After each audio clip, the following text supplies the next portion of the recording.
देश में जब से मोदी सरकार आई है उसके मनमाने रवैये से जनता परेशान है और खासकर एक समुदाय को तो मोदी राज में कुछ ज्यादा ही निशाना बनाया जा रहा है। उसी के चलते अब देश में एक नई बहस छिड़ी है और वो मुद्दा है यूनिफॉर्म सिविल कोड का, जिस पर एक बार फिर मोदी सरकार घिर चुकी है और अब कांग्रेस नेता सलमान खुर्शीद ने केंद्र से सवाल पूछ लिया है। आखिर क्या है सलमान खुर्शीद का सवाल, आइए देखते हैं इस रिपोर्ट में। मोदी राज में अक्सर किसी न किसी मुद्दे पर विवाद होता ही रहता है।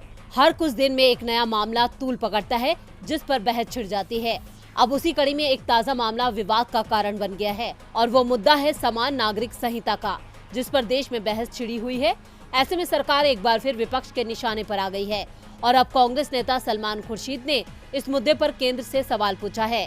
वरिष्ठ कांग्रेस नेता और पूर्व विदेश मंत्री सलमान खुर्शीद ने बुधवार को कहा कि सरकार को यूसीसी की स्पष्ट परिभाषा बतानी चाहिए। सलमान खुर्शीद ने कहा, उन्हें बताना चाहिए कि समान नागरिक संहिता क्या है।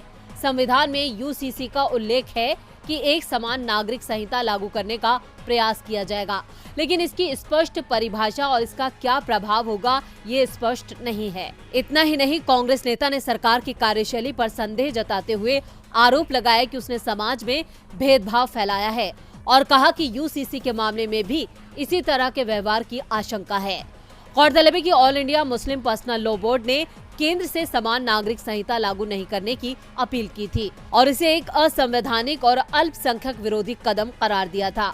साथ ही इसे उत्तराखंड, उत्तर प्रदेश और केंद्र सरकार द्वारा महंगाई, अर्थव्यवस्था और बढ़ती बेरोजगारी जैसे मुद्दों से ध्यान भटकाने का प्रयास बताया था।